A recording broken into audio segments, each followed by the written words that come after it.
and welcome to QuiltMoxie, the podcast, where QuiltMoxie meets Craftsy.com, an online community dedicated to providing the best education and resources for crafters.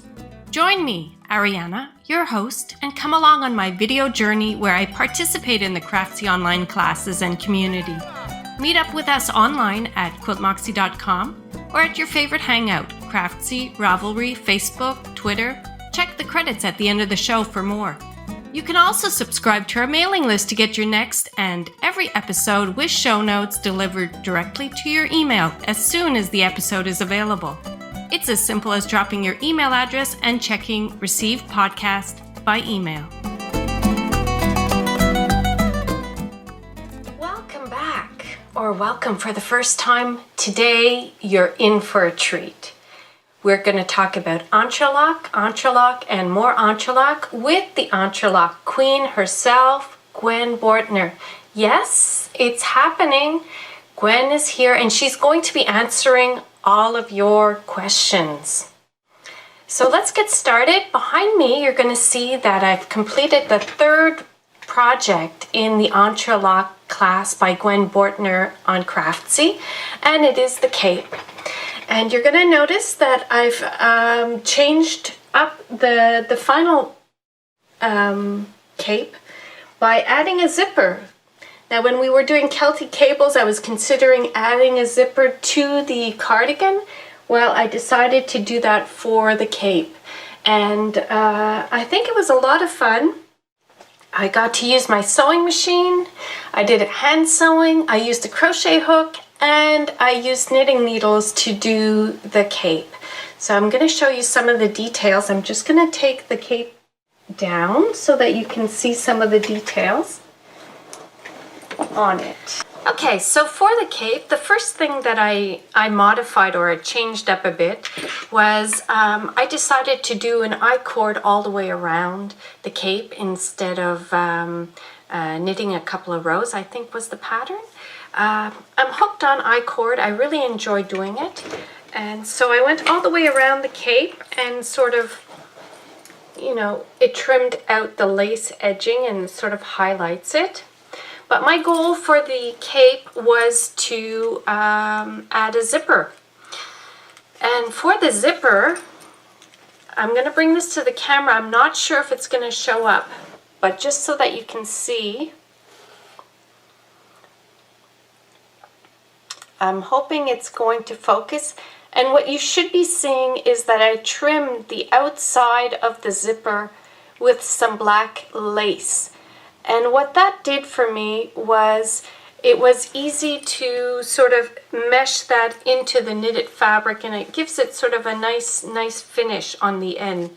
And of course the finishing, I'm all about finishing. So here you go, the lace trim on the end of the zipper. And what was nice on the top of the zipper, you can see that I buried the top of the zipper between the collar. Again, it's that fold over collar that I like. And it's just a small collar that I added. The buttons are backed with some buttons as well to give them some stability. And all of these wonderful buttons came from my button jar, and it sort of mimics the pattern of the Entrelac.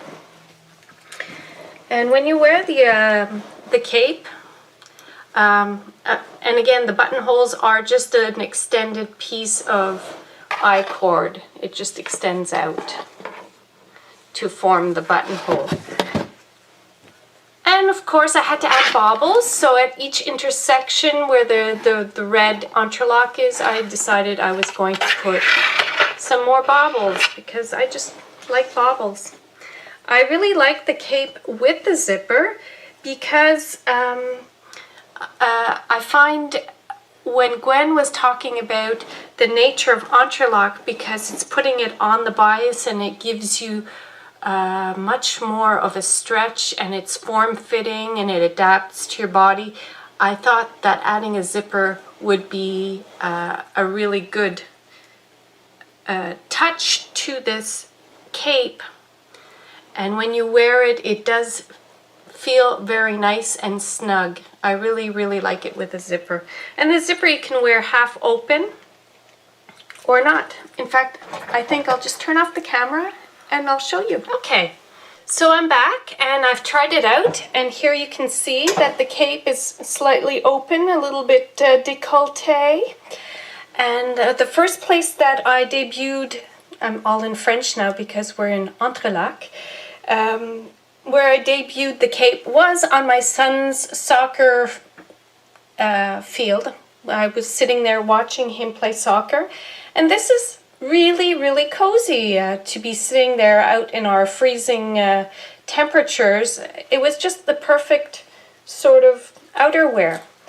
And if it gets too cold, you can always wear the cape all the way snugged up. So what I'm going to show you are some of the pictures that I posted on the Craftsy platform, just to show what the cape looks like closed. Okay, so I've zipped up my cape now, and this sort of gives you another look at what the cape looks like zipped up. Now I prefer the cape closure on the side. I guess you can also wear it in the middle, so I'm going to turn that a bit and see what that looks like. Here's the cape with the closure in the middle. So you can see the zipper goes up here. Here, I'm going to show you the little bling zipper. Goes all the way up underneath the closure here. So I find that this cape is very practical, and you've got many different ways of wearing it. And my mom's Ingrid wool, which has a little bit of mohair and all sorts of stuff, and it's washable, so it's not going to be shrinking in my laundry. I looked on Ravelry, and yes, this is also discontinued. I don't know how old it is. There you go. My Entrelac cape. So let's get right to it. Let's not waste another second, and let's chat with Gwen Bortner. Now you're going to notice that our little chat was concentrated on Entrelac and the Craftsy platform and what she's doing knitting-wise in the industry. I'd like to encourage you to get a hold of the show notes for this episode, because I've added lots of links that lead to other podcasts where Gwen gives a lot more information about where she's been, what she's doing, a lot more about her history, how she got to where she is. Everything there is to know about Gwen Bortner is in my show notes. I have a very special treat for everybody today. And as promised in the last couple of podcasts, and I can't believe it came true, Gwen Bortner is standing by on Skype, and she is going to be answering your Entrelac questions. She's the superhero in Entrelac that has been the reason why everybody's been joining up for the Entrelac class on Craftsy. And we're just going to chit-chat, and as we go along, we're going to talk a little bit more about her background. So I'm going to give it over to Gwen to introduce herself just a little bit, not a lot, because all of that we're going to keep in the show notes for you to download and find out more about her. So over to you, Gwen. Can you just say a couple of words to introduce yourself? Just a little bit. Sure, Ariana, and I really appreciate you having me on the podcast. I have been excited about Entrelac since I really got into knitting, which was over 25 years ago now. It's long enough that I have to kind of count in my head and, do math. And I discovered it really early when I got into knitting in college. I learned to knit when I was really young, but I didn't, take to it until I was in college. And at that point, I discovered Entrelac, and that was when my, I think obsession is the right word, obsession with Entrelac actually began. And with that, I started playing with it, doing all sorts of things. And I was finishing a career in computer science. And so I went on and did a whole computer science career before I started my business, Knitability, which is almost 12 years old at this point. It'll be 12 years old in October. But the Entrelac aspect has always been an aspect of my knitting business. And so when I had the opportunity to teach a class for Craftsy and Entrelac, I just jumped at the opportunity because I was just so excited to be able to share it with so many more people. At the time, we had calculated I probably had taught well over 1,000 people how to do Entrelac in person. And I knew that by using the Craftsy platform, I was going to be able to reach so many more, across the entire world instead of just, around the United States and, a few other locations. So Entrelac has been my passion, my obsession. I do lots of other knitting as well. I don't just do Entrelac, but it's definitely one of the things that I get real excited about. So do I. What I'm very curious about is because when I started this podcast, and it was because of Craftsy, really, because I started on Craftsy as a designer, put my little store together, and I got hooked on Craftsy, signed up for all these knitting classes, and like you said, it's an obsession. I just couldn't stop. And because I'm still sort of new in it, I really think I wanted to document the newness of it, like a new knitter going through it. Mm-hmm. What I'm curious about is how in the world did you find me? I found you through Ravelry. You actually made some sort of post, and I don't remember exactly what it was, but it was when you were just getting started on your Entrelac Craftsy class, and you said something on Ravelry about I'm taking this great, Craftsy class, and it was on one of the forums that I read from time to time. Somewhere I saw it. And so I was like, oh, well, that's cool. And so I hopped over and found out who you were. And I saw that you were doing these podcasts. And so then I sent you a message in Ravelry and I said, hey, if at some point you'd like me to be on your show about the Entrelac, I'd be happy to do that. And you were like, no way, no way, no way. That's right. That would be awesome. And that's true because when I started the podcast, I just figured it's going to be more people like me learning how to knit or going through Craftsy, and that's who I would be meeting. And I was kind of shocked when, lo and behold, it's a teacher. So now this is what I find so awesome about Craftsy, and I think anybody who's going to be watching this podcast is going to know this for sure. Look how accessible the teachers on Craftsy are. Not only did I expect the fellow students to talk to me, no, the teacher, she's right here on my podcast. How amazing is that? So accessible. And that's what I've noticed most about the Craftsy classes, that you're so accessible to anybody that's there. It's one of their features that they really try to promote. And I know that it's something that they look for when they're selecting teachers, is teachers that are committed enough to teaching as, if not full-time, a major portion of what they're doing, so that they will take the time to interact with the students. And it's not, I'm going to say like a YouTube video where it's just out there and that's it. And there's no interaction once it's put out there. There really is a way to ask questions and get feedback and interact with the students. Okay, so I think what we should do is maybe get to the questions that we do have, and we do have a couple of juicy questions on Entrelac, and I'll read you the first one. Now, Gwen Bortner, she wrote a book, Entree to Entrelac. Mm-hmm. What does your book offer to anyone who has taken the Entrelac class on Craftsy? Well, the main thing that it offers is there are lots and lots of designs in the book, where the Craftsy class has 3 projects, and so you get the patterns for those, and so you get a nice taste. And I designed those projects specifically for the Craftsy class to help guide people through the steps of learning that I thought were important and a way to get a nice broad understanding of Entrelac.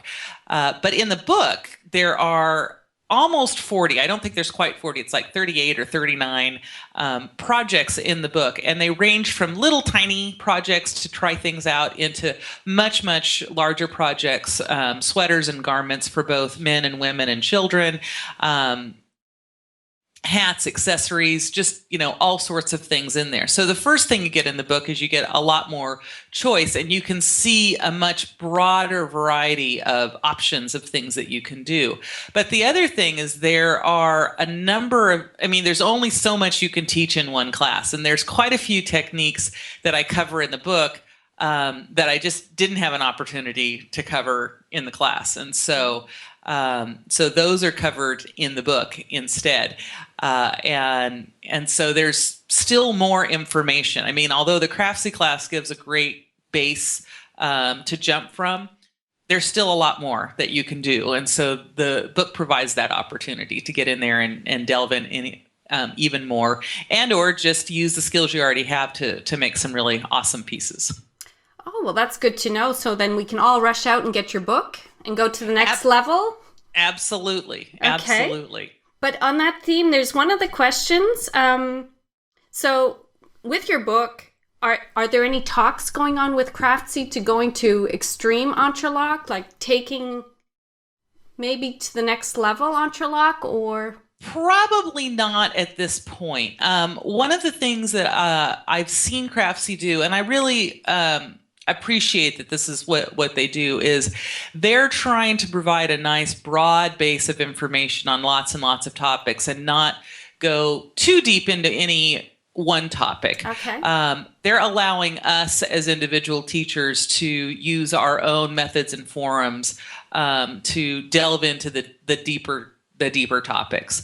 And so I'm actually in the process right now of developing some online classes of my own that'll be produced by Knitability, my company, as opposed to Craftsy. One of them will be my Amazing Gloves class, my Amazing Entrelac Gloves, which is a much more in-depth entrelac experience, doing all sorts of crazy things with entrelac that most people haven't seen before. And what that will allow is for those who have just gotten completely hooked and addicted, it gives them, the next level in. Out of all the students I have in the entrelac class, I don't expect tons and tons of them to get that deep into it, but some of them will want to, and so I want to provide an availability to do that. So that's the next thing that's on my list that is related to Craftsy, but not directly associated with them.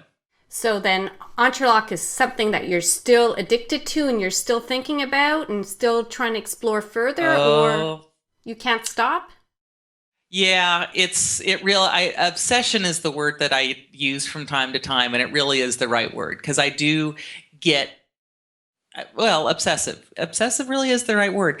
I will get obsessive about other techniques as well, but from time to time, entrelac is the one that just keeps popping in from time to time. I'll be working on something else and it's like, oh, but I could do that in entrelac, and kind of here we go, down the rabbit hole once again.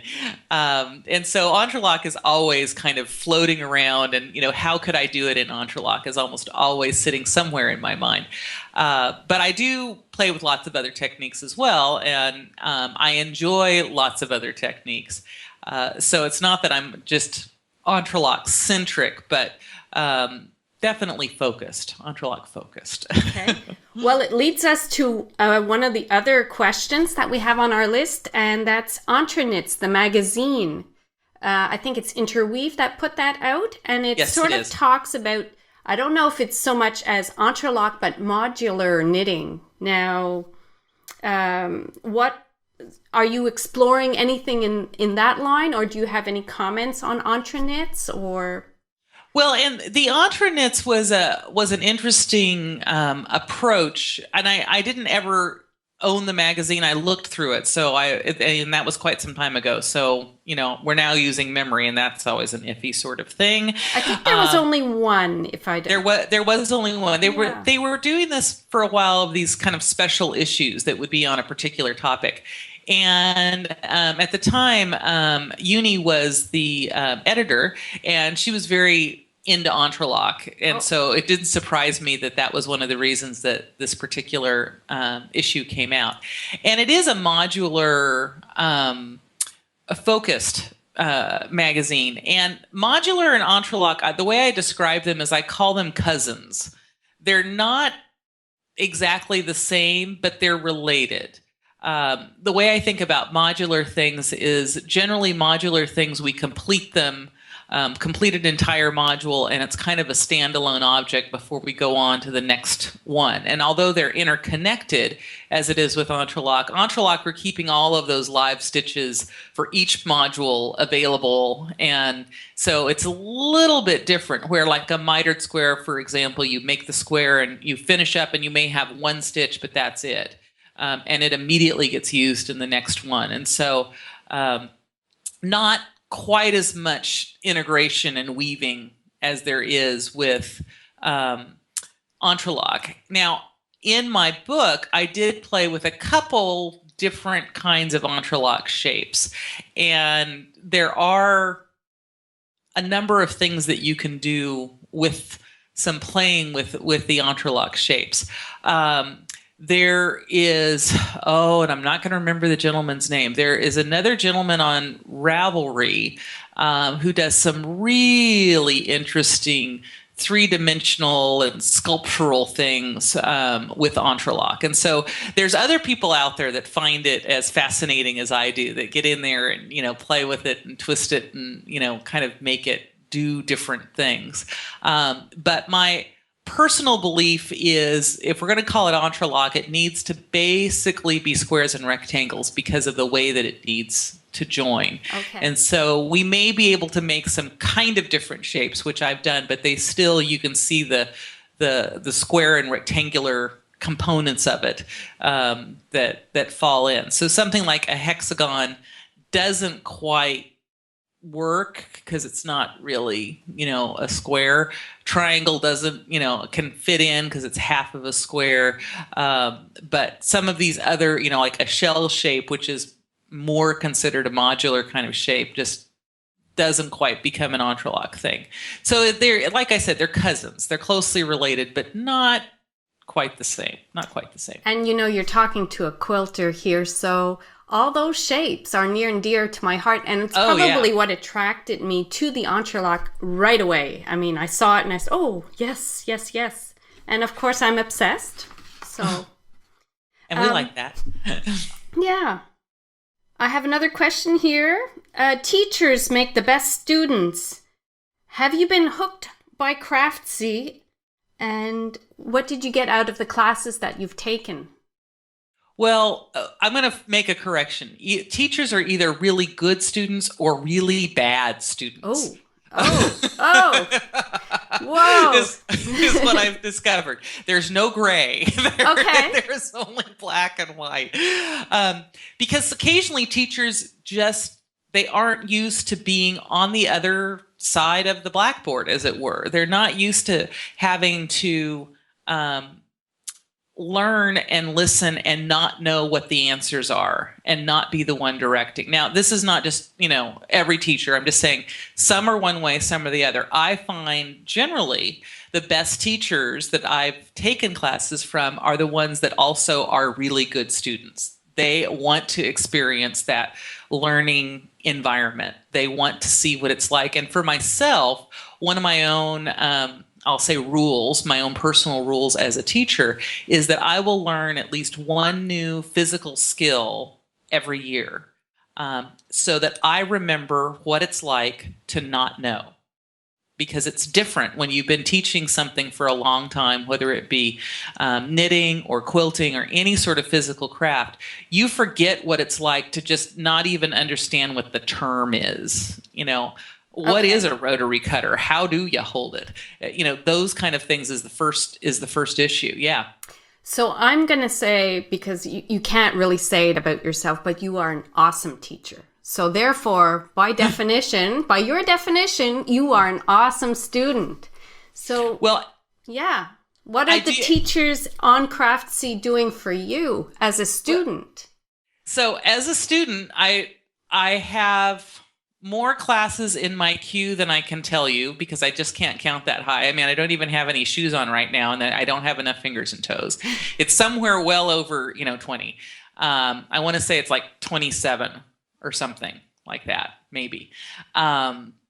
And I take classes in all sorts of stuff, including knitting. I mean, I've got some classes in my queue that are from teacher friends that are actually very close personal friends. So I actually have access to that information kind of anytime that I want. But I love the Craftsy platform in the way that I can learn and refer back to it, and all of those elements. I mean, to me, that's really important. But I also have classes in quilting. I have classes in sewing. I have classes on the food side of things and some cake decorating and some of the cooking things, because I do love their platform as a student, and I love what I can learn and how I can access it.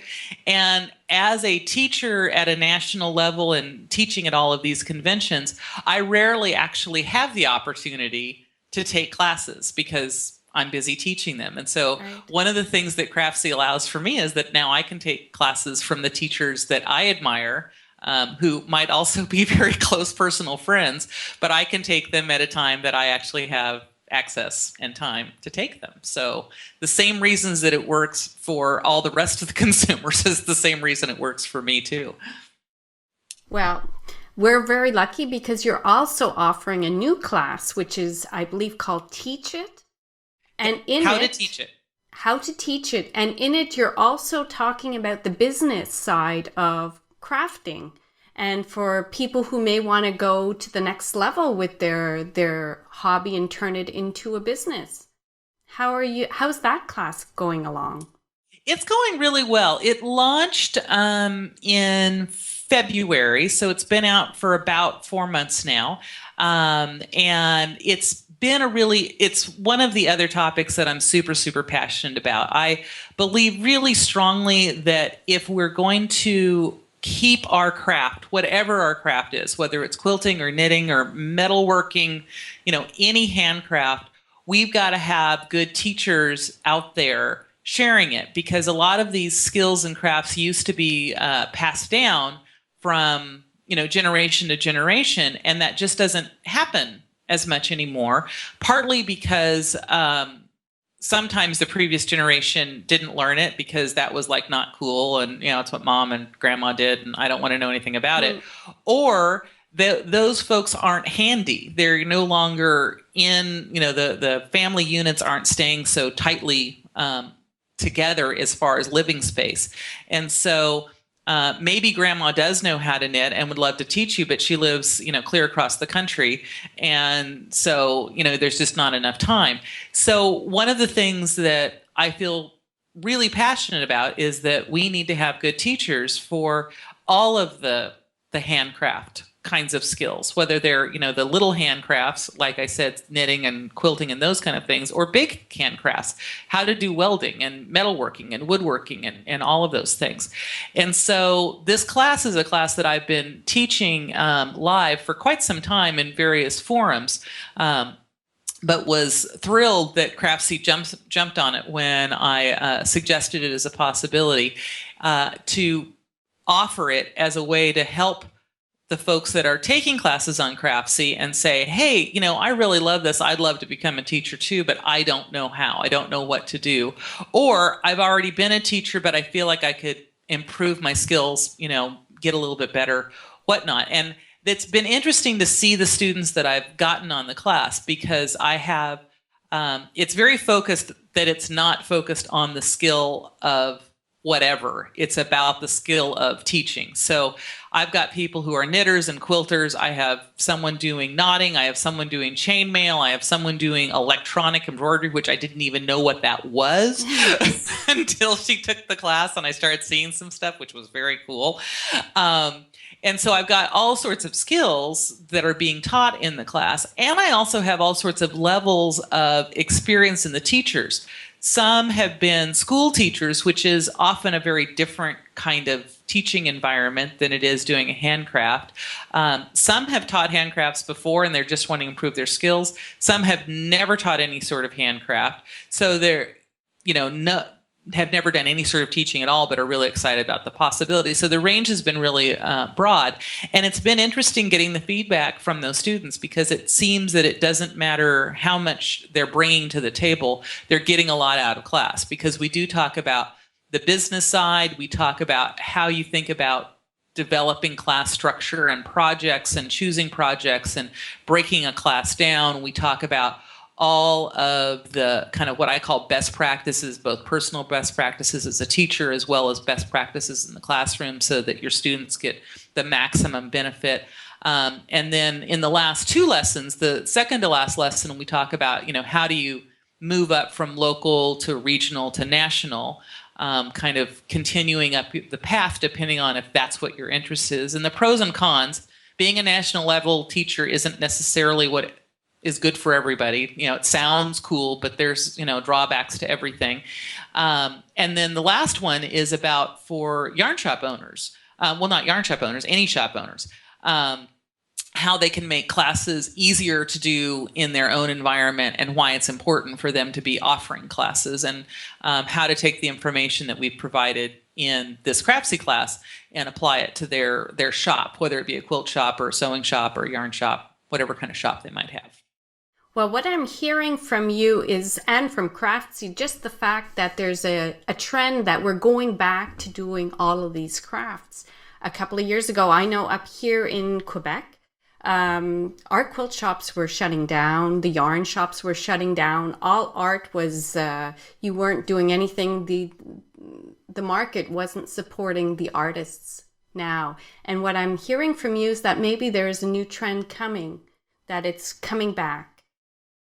I think that there's always some amount of interest, and I think it really helps when we continue to infuse new blood and new energy in the form of teachers, where it's not necessarily always teaching the exact traditional thing. I'm looking at the quilt that's behind you, and that doesn't strike, it may be a traditional quilt, but it doesn't strike me as a traditional not quilt. And it's there. You know why it's there? Because you're a California girl. It is my first modern quilt, by the way, and the fabric, I got that from, and I'm going to just say this, from the Orange Quilt Bee in Orange County, California. Oh, yeah, down Yes, south. I'm so thrilled to say that. And I'm very, very thrilled that this is the first modern quilt, which is a trend right now in quilting, that I put together. And that's the thing, is that modern quilting has been around for quite a while, but it wasn't being shared because we weren't getting teachers out there that were willing to talk about it. The only teachers were only teaching, the traditional thing. And so to me, that's what my How to Teach It class is all about, is saying whatever gift you have and whatever your spin is on it, whether it's traditional or modern or avant-garde or some, weird combination of techniques or whatever it is, there's people who are interested in it, and you need to be able to share it. But to make it worthwhile, you've got to share it in a way that they can gain the information and learn from it. Right.